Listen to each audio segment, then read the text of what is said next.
हमारे चैनल को सब्सक्राइब करना न भूलें। यहाँ हजारों कहानियां हैं आपके लिए। वहीं दूसरी तरफ वो चंद्रिका और समर दोनों को ही कभी इतनी ज्यादा मेहनत नहीं पड़ी। दोनों ही महल के बीच सारे ऐशो आराम में रहते हैं। सब कुछ उनके एक इशारे पर हाजिर हो जाता है।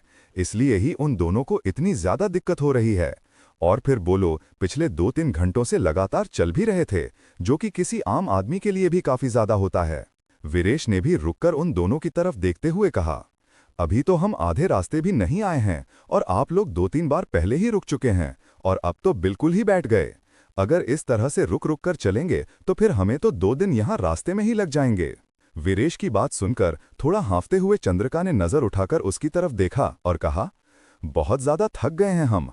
पानी है क्या तुम्हारे पास? नहीं, कोई पानी नहीं है मेरे पास, क्योंकि हम लोग जब ऐसे किसी भी काम के लिए निकलते हैं तो हमें भूख प्यास कुछ भी नहीं लगती और हम अपने साथ खाना पीना लेकर नहीं जाते, क्योंकि वो सारी चीजें हमें हमारे मार्ग से भटकाती हैं। वीरेश एकदम ही रक्षक दल में सिखाए गए नियमों को बताते हुए उस तरह ही बातें करते हुए बोला, जो कि समर और चंद्रिका दोनों के ही सर के ऊपर से निकल रहा था। और उन दोनों ने हैरानी से एक दूसरे की तरफ देखा और फिर समर ने उसी तरह हैरान होते हुए कहा, क्या बात कर रहे हो? पानी पीने से भला कौन रास्ता भटकता है? नहीं, मैं रास्ता भटकने की बात नहीं कर रहा हूं। मैं तो वीरेश अपनी बात पूरी कर पाता उससे पहले ही चंद्रिका उसकी बात काटते हुए बोल पड़ी। अच्छा ठीक है, अभी नहीं है तुम्हारे पास पानी तो कोई बात नहीं, लेकिन कहीं भी नदी पड़ेगी या फिर कोई कुआं ही तो हमें उसमें से पानी पिला देना, तो शायद हम में दोबारा से ऊर्जा आ जाएगी चलने की। चंद्रिका, इस तरह से ढूंढोगी तुम राजकुमारी वसुंधरा को?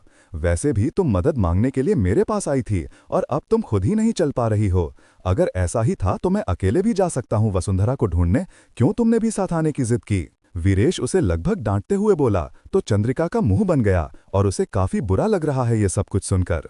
वो जल्द से जल्द वसुंधरा को ढूंढना और उस तक पहुंचना चाहती है, लेकिन उसने ये सब कुछ नहीं सोचा था, क्योंकि रास्ता भी बहुत उबड़ खाबड़ है और रात के वक्त से वो दोनों चल रहे हैं।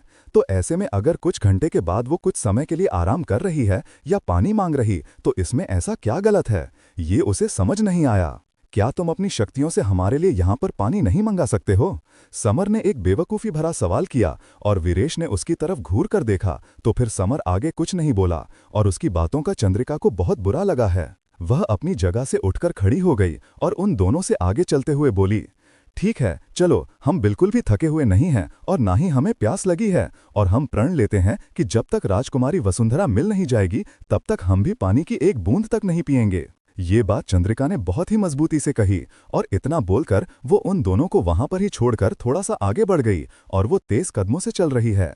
उसकी ये बात सुनकर समर की आंखें हैरानी से बड़ी हो गई, लेकिन वीरेश के चेहरे पर ऐसी कोई भी भाव नजर नहीं आया। चंद्रिका बिना रुके वहां से आगे बढ़ती जा रही है और उसे इस तरह आगे जाते देखकर वीरेश भी उसके पीछे आया और फिर समर को भी तुरंत ही उठकर उन दोनों के पीछे जाना पड़ा, क्योंकि वो वहां पर अकेले नहीं बैठ सकता था। भले ही सूरज निकलने वाला है, लेकिन फिर भी उसे सुनसान अकेले जंगल में उसे अजीब सा लग रहा था, क्योंकि समर जल्दी जंगल में उस तरफ नहीं आता। तभी आगे जाकर चंद्रिका के पैर में कुछ चुभ गया और उसकी एक तेज चीख निकल गई। वह कोई कांटा आया सूखी हुई लकड़ी का टुकड़ा था, जिस पर गुस्से में चलते हुए चंद्रिका ने ध्यान नहीं दिया था और सीधा उसका पैर उसे पर पड़ गया, जिससे कि उसके पैर में हल्की सी चोट लग गई और कुछ खून की बूंदें भी निकल के वहां पर गिर गई। उसके चीखने की आवाज सुनकर वीरेश तुरंत ही दौड़कर उसके पास आया और उसने ऊपर से नीचे तक चंद्रिका की तरफ देखते हुए पूछा, क्या हुआ? तुम्हें इतनी जोर से क्यों चिल्लाई? कोई है क्या यहाँ पर? नहीं, कोई नहीं है यहाँ कहीं पर भी और कुछ नहीं हुआ। हमें इस तरह से हमारी फिक्र मत करो, बस हमें ये बताओ कि अभी हम लोग कहाँ पर जा रहे हैं और राजकुमारी के पास हम कब तक पहुँचेंगे? चंद्रिका ने बात बदलते हुए कहा और उसने वीरेश की बात का कोई भी जवाब नहीं दिया। वीरेश उसकी बात पर थोड़ा सा चिढ़ते हुए बोला, वाह, तुम तो ऐसे बोल रही हो जैसे कि मुझे अपना पता देकर गया था वो विक्रांत और मैं बस झट से तुम्हें उसके घर तक पहुंचा दूंगा। वीरेश की ये बात सुनकर चंद्रिका ने भी आते हुए कहा, ठीक है, बस ताना मारने की जरूरत नहीं है। मुझे भी पता है कि अभी हम लोग को इस बारे में नहीं पता है, लेकिन फिर भी तुम हमें लेकर जा रहे हो तो कहीं कोई जगह तो होगी ना तुम्हारे मन में, या फिर ऐसे ही बिना किसी मंजिल के बस हम एक सफर तय करते जा रहे हैं? चंद्रिका ने उसकी तरफ देखते हुए ये सवाल किया तो वीरेश भी दूसरी तरफ देखकर थोड़ा सा सोचते हुए बोला, हाँ, एक जगह तो है दिमाग में, वो शैतानी मंदिर जिसके बारे में मैंने आज से पहले सिर्फ सुना है। मुझे लगता है वही उसे शैतान का ठिकाना होगा, क्योंकि ऐसी जगह पर ही उनकी शक्तियां बढ़ जाती हैं। वीरेश चंद्रिका को इस बारे में बात ही रहा था, तभी पीछे से हफ्ता हुआ समर भी वहां पर आ गया। उसने जैसे ही ये बात सुनी, उसके चेहरे पर एक अनजाना डर साफ नजर आया और उसने कहा, क्या क्या कहा तुमने? शैतानी मंदिर? क्या सच में ऐसा कोई मंदिर होता भी है? और अगर वो शैतान का ठिकाना है तो फिर उसे मंदिर क्यों कहते हैं? अब इस बारे में मुझे तो इतना नहीं पता, लेकिन हमें एक बार तो वहां चलकर देखना ही चाहिए। अगर हमें राजकुमारी वहां पर नहीं भी मिली, फिर भी हम उनसे जुड़ा हुआ कुछ ना कुछ तो वहां पर मिल ही जाएगा। वीरेश ने समर के सवाल का जवाब देते हुए कहा। चंद्रिका और समर, उन दोनों के पास तो फिलहाल ऐसी कोई जगह का पता भी नहीं है, ना ही उनके दिमाग में ऐसी कोई बात है। इसलिए उन दोनों के पास ही वीरेश की बात मानने के अलावा और कोई भी रास्ता नहीं है। हाँ ठीक है, चलो, अब अगर तुम्हें लगता है तो हमें जरूर वहां पर चलना चाहिए। वैसे भी कहीं ना कहीं से तो शुरुआत करनी है, तो वहां से ही करते हैं। इतना बोलते हुए चंद्रिका फिर से उसी जोश के साथ आगे बढ़ने लगी और बीरस भी उसके साथ ही आया और समर उन दोनों के पीछे पीछे चल रहा है। कहानी जारी रहेगी। क्या दादाजी की बातों में आ गया है विक्रांत और वह उन्हें वसुंधरा के बारे में बता देगा? और क्या सच में चंद्रिका वसुंधरा के मिलने तक भूखी प्यासी रहेगी? और क्या वो लोग पहुंच पाएंगे वसुंधरा तक और आजाद कर पाएंगे उसे विक्रांत की कैद से? जानने के लिए पढ़ते रहिए। हमारे चैनल को सब्सक्राइब करना ना भूलें, यहाँ हजारों कहानियां हैं आपके लिए। 74। दूसरी तरफ राजमहल में सुबह हो गई है, लेकिन अब तक चंद्रिका एक बार भी अपने महल से बाहर नहीं निकाली और पहरेदारों को ये बात खटक रही है, क्योंकि अब तक तो वो सुबह का नाश्ता करने के लिए चली ही जाती थी। इसलिए जब सेविकाओं ने अंदर जाकर देखा तो उन लोगों को पता चल गया कि चंद्रिका, जो कि असली राजकुमारी वसुंधरा है, वो वहां पर अपने कमरे में है ही नहीं। और ये बात पता चलते ही सेविका तुरंत ही भागते हुए रानी कादम्बरी के पास गए और सर झुकाते हुए उसने रानी को इस बारे में पूरी बात बता दी। और ये बात जानते ही रानी एकदम ही अपनी जगह पर उठकर खड़ी हो गई। उन्होंने पहले तो सेविका की बात पर भरोसा नहीं हुआ कि इतने कड़े पहरे के बाद भी चंद्रिका रात को अपने कमरे से निकलकर कहीं चली गई होगी।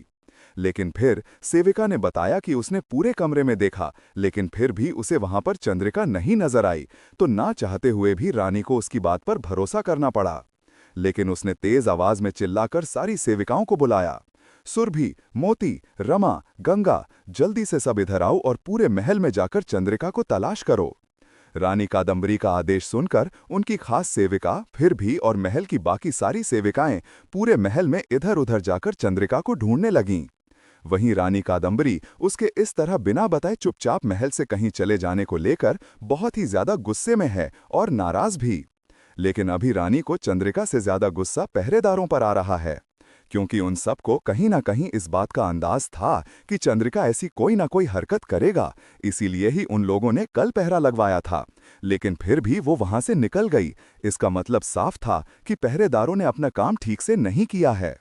इसलिए रानी गुस्से में अपने कमरे से निकालकर चंद्रिका के कमरे तक आए और वहां पर जितने भी पहरेदार खड़े थे उन सब पर गुस्से में चिल्लाते हुए बोली, क्या कर रहे थे तुम सब? रात को यहाँ पर पहरा दे रहे थे या फिर अपनी नींद पूरी कर रहे थे? राजकुमारी वसुंधरा अपने कमरे से बाहर कैसे गई?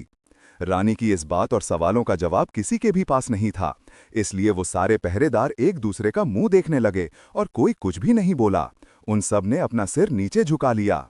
रानी को अपने सवाल का कोई जवाब नहीं मिला तो रानी का गुस्सा और भी ज्यादा बढ़ गया। उसने जोर जोर से चिल्लाकर सैनिकों को बुलाया और उन पहरेदारों को ले जाकर करार कोठरी में बंद कर देने के लिए कहा, यहां से ले जाओ इन सब कामचोरों को, किसी काम के नहीं है ये सब।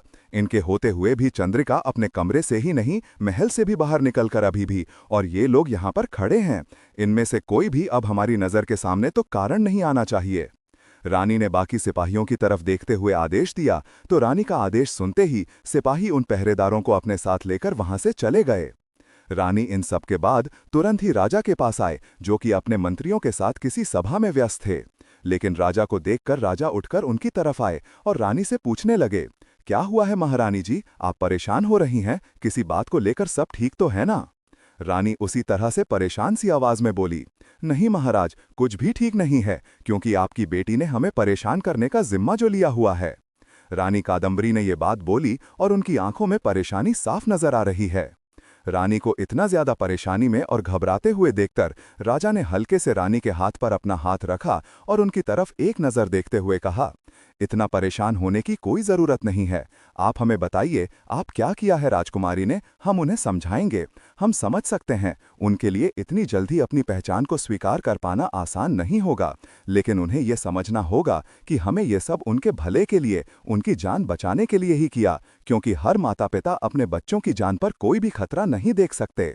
राजा की ऐसी बातें सुनकर रानी ने असल बात के बारे में सोच और फिर एक गहरी सांस लेते हुए बोली, आप उस लड़की को समझा तो तब पाएंगे ना जब वो यहाँ पर महल में होगी। वो अपने कमरे में भी नहीं है और ना ही पूरे महल में। कल रात ही पहरेदारों को चकमा देकर वो यहाँ से निकल गई। रानी की बात सुनकर राजा को जैसे यकीन ही नहीं हुआ। क्या क्या बोल रही हैं आप? वसुंधरा महल में नहीं है, वो महल से बाहर नहीं जा सकती। आप जानती हैं ना, उनकी जान को खतरा है, और अगर उसे शैतान को सच्चाई पता चल गई तो वो एक पल भी नहीं लगाएगा, वो चंद्रिका को भी ले जाएगा अपने साथ। ये बात बोलते हुए राजा और रानी के चेहरे पर फिर से वही डर नजर आ रहा है जिसके साथ वो इतने सालों से जी रहे थे। और इतनी योजना बनाने के बाद भी अगर चंद्रिका को कुछ हो जाता है तो राजा और रानी दोनों ही खुद को माफ नहीं कर पाएंगे, क्योंकि वो अपनी बच्ची से बहुत ही ज्यादा प्यार करते हैं। दूसरी तरफ, छोड़ दो हमें, कौन हो तुम और क्यों कर रहे हो ये सब? क्या मिल रहा है तुम्हें इस तरह से हमें कैद में रखकर? वहां विक्रांत के कब्जे में वसुंधरा को जैसे ही सामने से आता हुआ विक्रांत नजर आया, वो तेज आवाज में चिल्लाते हुए ये बात बोली।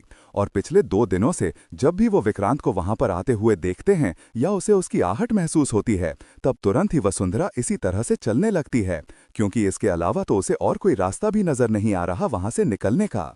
विक्रांत उसकी बात का कोई भी जवाब नहीं देता।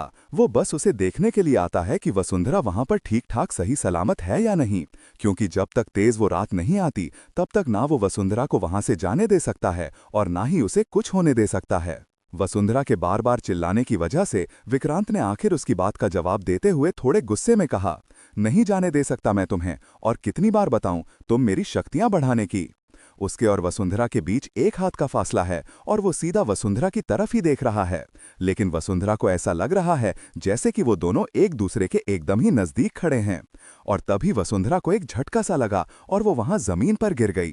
तभी उसे कमरे की जमीन हिलती हुई सी महसूस हुई और विक्रांत अभी अपनी जगह से हल्का सा लड़खड़ा गया। क्या हो रहा है ये? क्या तुम ये कर रहे हो? तुम मुझे जान से मारना चाहते हो तो सीधे मार दो, ये इस तरह से। वसुंधरा को जैसे ही अपने आसपास बहुत कुछ अजीब सा होता हुआ महसूस हुआ, उसने फिर से विक्रांत की तरफ देखते हुए कहा, जबकि विक्रांत को देखकर ऐसा बिल्कुल भी नहीं लग रहा कि वो वसुंधरा पर हमला या फिर उसे मारने की कोई कोशिश कर रहा है। वो खुद ही इधर उधर अपने चारों तरफ देखकर समझने की कोशिश कर रहा है कि आखिर वो जगह इतनी ज्यादा हल कैसे रही है, जबकि अब तक तो वो ठीक ठाक थी। इसलिए वसुंधरा के बोलने पर विक्रांत ने उसे पर चिल्लाते हुए कहा, चुप रहो, मैं तुम्हें मारने के लिए कुछ भी नहीं कर रहा हूं, और ये सब मैं नहीं कोई और कर रहा है, मुझे देखना होगा। इतना बोलकर विक्रांत वहां से बाहर चला गया। 5वां, कौन से शैतानी मंदिर के बारे में बात कर रहा है वीरेश, और क्या वो पहुंच पाएगा विक्रांत और वसुंधरा तक? चंद्रिका और समर वीरेश के साथ मिलकर तय कर पाएंगे ये मुश्किलों भरा सफर? क्या करेंगे अब राजा और रानी? किस तरह से चंद्रिका को ढूंढ कर लेंगे वापस महल में, या इससे पहले ही विक्रांत को पता चल जाएगा असली राजकुमारी के बारे में? और किसने किया है विक्रांत पर हमला? क्या वीरेश वहां पर पहुंच गया है या फिर कोई और?